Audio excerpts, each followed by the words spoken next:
There's a small company in Oklahoma making big waves in the fluid management sector by meeting the acid tank challenge head on. Acid Tank Leasing in Enid, Oklahoma has engineered the oilfield's first fit-for-purpose vapor-tight acid tank design for hydrochloric acid storage. All of Acid Tank Leasing's tanks are equipped with emission control, advanced safety features, GPS tracking, cloud-based tank analytics, and most importantly, 6 years of operation without a single spill or tank failure. After years of working with operators in the Midcontinent region, Acid Tank Leasing expanded into the Marcellus, Utica, Permian, and is in the process of offering both steel and large volume polyacid tanks in the Bakken. Terry Vaughn, Acid Tank Leasing's founder and general manager, joins us to talk about acid storage on frac locations and the industry-leading performance his company is providing to oil companies across the country. This is Terry Vaughn with Acid Tank Leasing. Terry Vaughn, and the company is Acid Tank Leasing. Appreciate you joining the program here today, and I'm very excited actually because this is one of those stories that seems to get in the news all the time, but nobody knows anything really about the industry. In North Dakota, where I was born and raised, it seems like if they spill a thimble of anything out there, from salt water to crude oil to diesel oil, it makes the news, and there's certain numbers and that sort of thing that people have to reach before it reports the news, but it seems like it's very small because there's always some infighting going on between industry and state and everything like that. But I didn't want to get into the politics of that. I just wanted to kind of give you context about how I'm very familiar with the spills and the kind of that side of the industry. So really what you provide is a solution, and that's why we wanted to bring you on the program today, was talk more about some of the solutions that you're providing out there within the industry. So thank you for joining the program today. Well, I appreciate that, and I understand what you're talking about. Good news travels slow, bad news travels fast. Oh, isn't that the truth? It is a crazy world that we're in. It is, and talk to me a little bit about your industry and, why that is the case. I mean, nobody ever really highlights you guys on the front page for going in there and taking care of a leak or preventing a leak. Well, I've got a long background in the oil field, and then my background is also in the painting and sandblasting, business. And from being in the painting, sandblasting, and refurbishing oil field equipment, I get to see a lot of things that people don't, see. And we just happen to be dealing with the acid side of things, because of the coatings and linings, trying to make, things work and stuff and everything. And, it didn't take us long to figure out, what they got here is really a serious problem.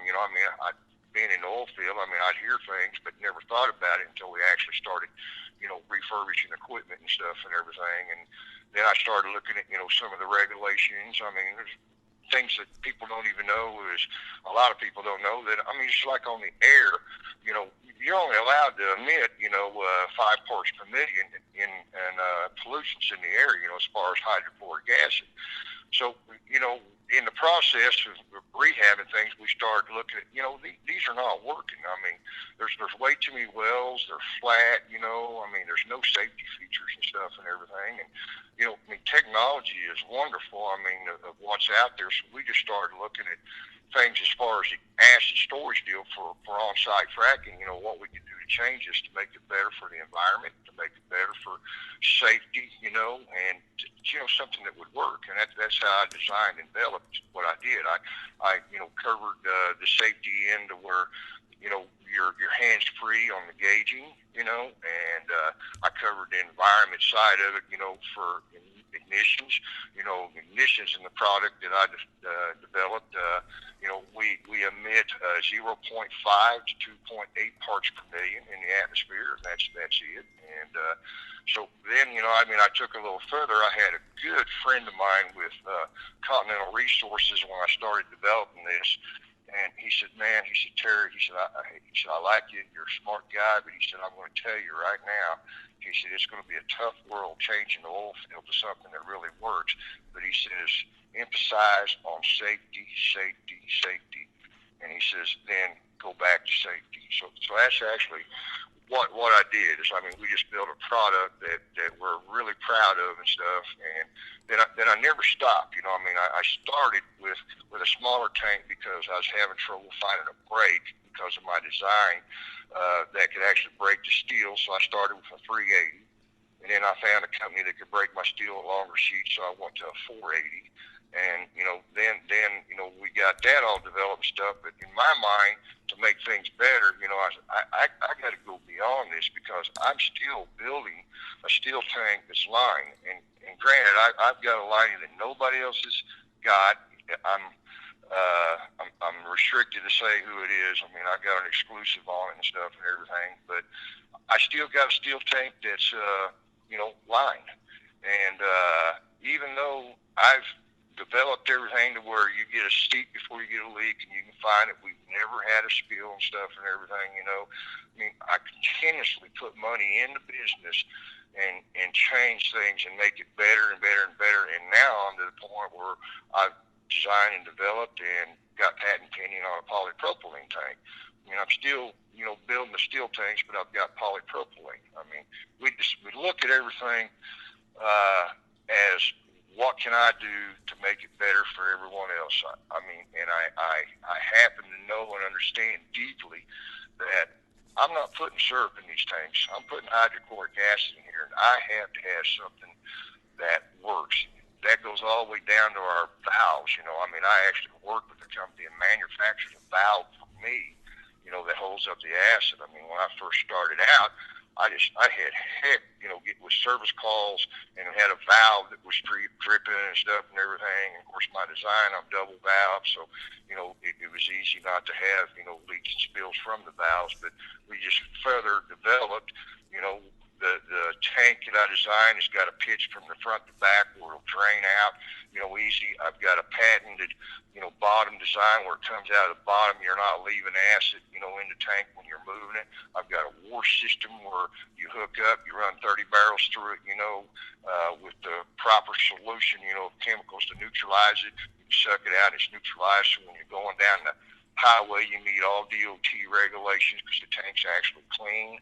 I mean, we just continuously develop. I mean, the hardest thing that I've had is probably development of sensing the levels in the tank. I got an electronic sensing deal. I've literally spent hundreds of thousands of dollars on the research and development of that system. And we got a system now that's, 98 to 99% fail proof. I mean, it's electronic, so we still have a little bit of problem, and we're still spending money in developing that. I mean, to me, I look at everything as to make something better. I love the oil field. It's been in my blood my whole life, and the background with corrosion, it was just a fit for me.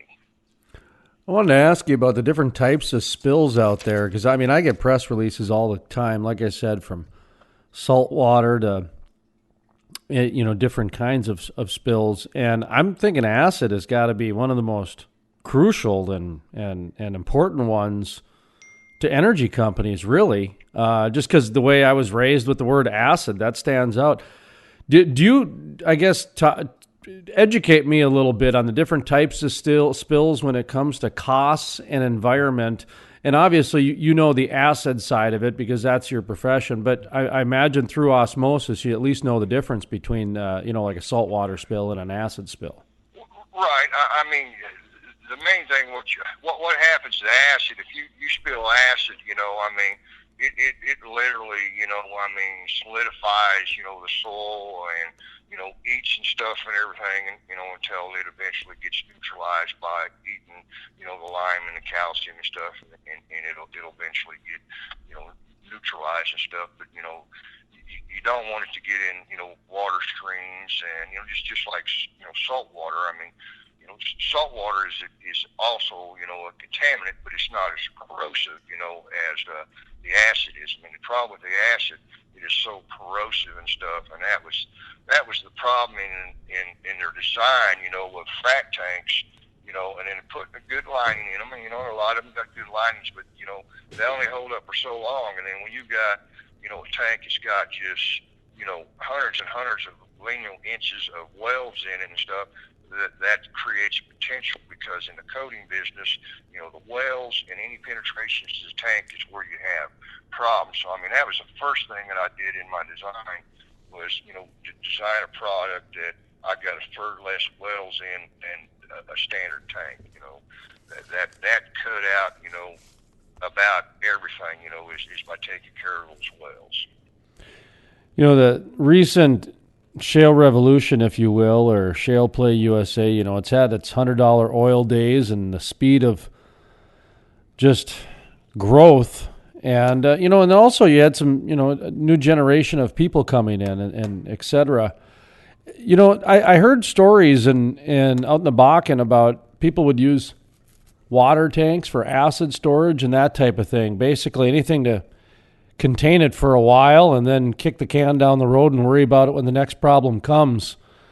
You're in the business. Is it any, have you heard that? Is that just a rumor, or is that something that people were doing and it's public knowledge and that sort of thing? Because to me, it seems like that's where your product would come in pretty well. Well, I mean, what I've seen from rehabbing, tankers and acid tank and stuff and everything, nobody, my son got me going on this, he says, Dad, what we're rehabbing is great. Yeah. And he said, we're making a living. That's what we're in business to do. But he said, this is not what you need to be putting acid in. He says, nobody is thinking outside the box. He says, you need to think outside the box, and it was an interesting deal because, I was just like everybody else. This is what they use. They come in and I rehab them. We put the best lining that was possible in there and stuff, but it was still a tank that was literally designed, for salt water flow back. It wasn't really designed for acid. And people are smart, they utilized what they had and they put a lining in it and was making it work the best they could. And then, like I said, my son brought it up to me, this is not right. We're rehabbing these. Yeah, we're making money, Dad. But, he says, people ain't thinking outside the box. And I'd asked my son then, I said, okay, you got any ideas? He said, no, Dad, I don't. He says, but, you need to come up with something. I'm just going to be truthful with you here. I thought, I got a farm background too. I've always farmed, worked in the oil field and stuff. I'm not the sharpest tack in the box, but I'm no dummy and stuff and everything. And what I started, I just started thinking. I'm a Christian man. I started praying, and one night it just come to me what I needed to do. It just come to me, and then I started thinking outside the box. I started getting non-disclosure signed with Halliburton, Basic, Baker Hughes, and I started having meetings with engineers, started showing them designs I had, and I said, this is kind of what I think. Can I get some input from you guys? What's going to make it easier for you guys to hook on, and stuff, make it to where we can have less spills from, the valves and the hooking up and stuff and everything. And I got input, from engineers and stuff and everything. And then I just put everything together. And it seems like everything that I did as we went along and something would arise, can you do this? Well, it's like the tank was already designed for that, and it was able to accept that. It's like the first tank that I built. Yeah, in my mind, I had it built for scrubber and stuff, but I had no scrubber. I hadn't really developed that. I kind of had in my mind what to do, and I had the space in the tank built to accept the scrubber. And I got a call from Chesapeake, and they says, man, we love your tanks. You're only emitting 38 parts per million and stuff, but when we're lining these tanks up on big fracs, he said we're still getting too many fumes. He says, is there any way that you can put a scrubber on this tank? And I just kind of laughed. He goes, did I say something funny? I said, no, sir, you didn't. I said, you said something that I had in my mind way back, but I didn't understand enough about the regulations. I didn't go ahead and develop the tank with the scrubber on it. But I said, sir, I have got a scrubber. I can put a scrubber on it. And we put a scrubber on it. Chesapeake called in an environmental company out of Kansas City. They did all the testing on it on site and stuff and everything on a big frac. And, man, it did everything that we thought it would do, that I thought it would do and stuff. And it was a simple, scrubber system stuff, not elaborate. Didn't cost me a fortune to do. And then that opened my world to everything I build now. had scrubbers on it. Everything that I previously built, I put scrubbers on it, and then that's where we started developing the electronics to keep guys' hands off the acid, where you don't have to stick a stick down in it and pull it out and look at your gauge, and it's a closed system.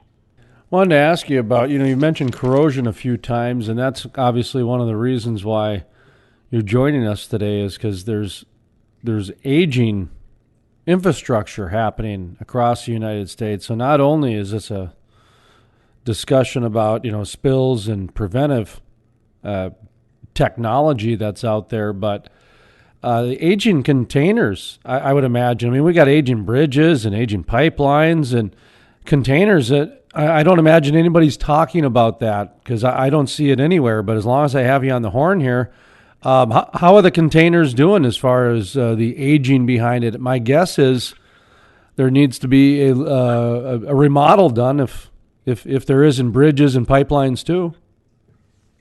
Well, I mean, and that's a good point. And what happens is, the oil field just like I do. It's up and down. It's never steady. And what happens in the corrosion deal is these guys have had acid in these tanks, and then the oil field will slow down, and then their tanks will just sit there and stuff and everything. What I've seen probably create more problems than anything is what people don't understand. You take a tank that's had acid in it, it ain't been flushed and cleaned properly and neutralized, and then they say maybe you kind of rinsed it out, you left some residue in it, and then it's just sitting there.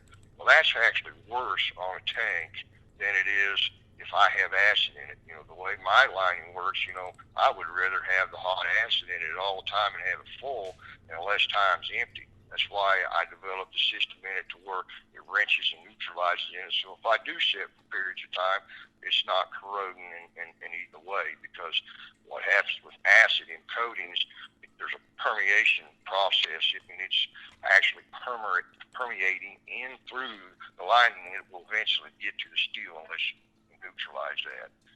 And then, my background in the corrosion, I've done large bridge structures, sandblasting, painting, because of the corrosion in the mill scale building, and at connection joints, that'll build up, it'll actually put pressure and create problems, and that's where you get breaks. The difference in a container and stuff is you're getting permeation, and once it gets to the weld would go really fast, penetration, because you've changed the molecular makeup of that steel, once you weld it on it. I've literally had tanks in that we've refurbished, not my tanks, but other tanks, that I seen bare spots on the steel and stuff, and I didn't see no corrosion. But when I seen a bare spot next to a weld or a penetration, the corrosion was unbelievable. It happened so fast and stuff and everything. So. Got a different question for you here too. As long as we're talking about the changeover and some of the aging infrastructure, that sort of thing, green technology innovation when it comes to energy, I find it fascinating, because something as simple as how the bend in a pipe is done, something as simple as a tank design, can be the difference of something being green or not, and reducing emissions to X amount of percentages and that sort of thing. Does your design and your company have products that kind of fall into that category, where you've mentioned, it's a innovative way? So how about on the green side and the environmental side? No, and I'm glad that you brought that up. I'm one of those guys that I'm not old school. I might be 60 years old, but I love the green technology, and I think it coincides with, the older technology, and I believe that's the way that it's got to work. Some of this politician stuff that you're hearing, green, shut this down and stuff and everything, that's not common sense thinking to me. You want to build your green technology, you want the environment to be better and better and better, but you can't do away with what you're doing right now. You just got to continue to work it better, and then you continue to work on the green technology and stuff where you can, perfect it and stuff, and then you replace some of your other technology. The petroleum industry is not going to go away. It's not going to go away for a long time, because we're not to the point we need to be in society, with the green technology and the cost and stuff. It's just like my tanks or anybody's tanks and stuff with the green technology acid. I mean, they've got what they call the green technology acid. Literally, guys can stick their hands in it and it won't burn you and create you problems and stuff and everything. But, there's drawbacks with a lot of things. What happens with this green technology acid you're using, it's actually more corrosive than what the hydrochloric acid is as far as to the steel and the product that you're putting it in. I mean, it's really corrosive, and then if you spill it, it still, creates some environmental problems and stuff. So actually, with the green technology for helping, as far as safety and the guys not getting burned and stuff, I mean, some aspect it's what I'm seeing and hearing, it's better, and in some aspects it's not, but you still got a corrosion problem, and it's more corrosion, on tanks and steel and stuff than the regular acid. How many different shale plays are you guys currently in? Oh, shoot. I mean, I've got 7 locations right now in Texas. We're in New Mexico, naturally I cover South Texas, the Permian Basin and stuff. I've got tanks up in Utica, in West Virginia and Ohio, and we're up in Montana. And we've had some tanks up in your area. I'm just getting in y'all's area, so that's a different area for me. I mean, I'm a new guy, I mean, I'm a guy that started out with nothing, I spent every dime I'd saved up my whole life to get my patent and to build my first prototype, and I really am a blessed person. I went to the bank to get started. I'm broke. I'm building my prototype. I spent all the money I saved my whole life. My wife, she's nervous, but she's got, trust and faith in me and stuff and everything. I go to the bank and I borrow $500,000 on a signature law to get me going and stuff, because the bank seen my product, they seen my patent, and they go, "Damn, you got something that's going to work. We got faith in you." And then that's all history. I mean, I've got just over 100 tanks right now. I'm building a tank a week. I'm fixing to up that to 2 tanks a week and stuff. And I'm going to try to cover the market the best I can. So I'm really spread out, but I'm real particular about where I set up, yards and stuff and everything, because we got to have people work with us, to make it work. Is there a difference between the different shale plays when it comes to your product? I know that, you go 2 feet in the soil and you got to have a different, chemist on hand to tweak the fracking solutions, and then you've got wet gas and dry gas, and so you've got, differences there. When it comes to your product, is it more universal than specific, or is it really specific, like the examples I gave? I'm in the shale plays to where it takes acid to break down, the formation and stuff for them to extract the oil and gas.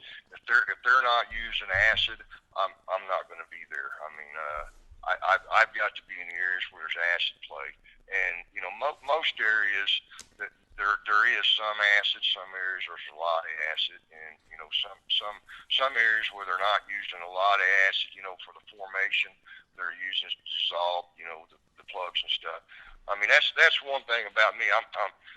My background in the oil field has been, corrosion and coatings and stuff. And then when I was a young man, I drilled, and then I pushed tools for about 4 years, for a company, so I can't answer your question directly, in the acid or the formations, shale formations, other than, I pay attention to whether they're using acid, and whether they're using acid, that's where I go, because I'm after the acid market and making it safer for everybody.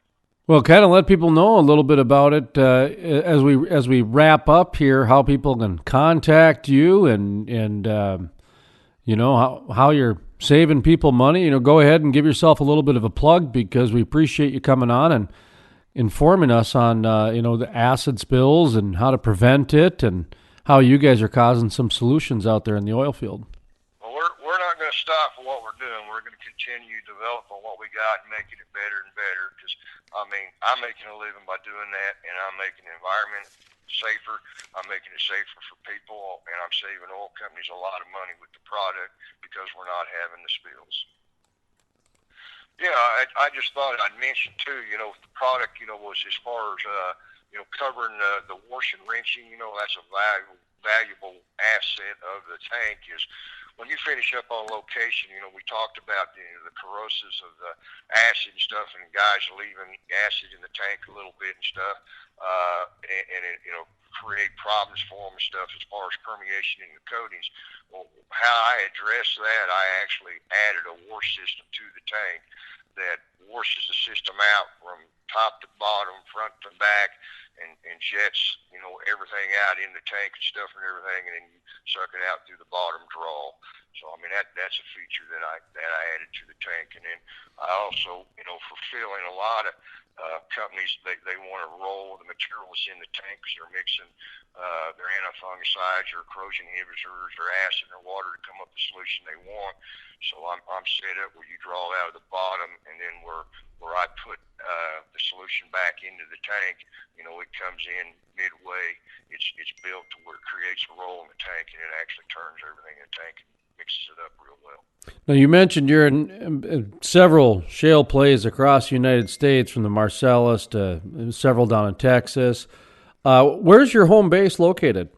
The home base is in Enid, Oklahoma. That's where I originate from. Been there my whole life and stuff, and that's where our manufacturing facility is in Enid, Oklahoma. And do you have a website or phone or anything like that you want to leave behind? Yeah, the website is www.acidtankleasing.com, and it's a nice website. We got a video that explains all the features of the tank and what we're capable of doing, and that'll give you our phone number, all of our contact information, everything about the company.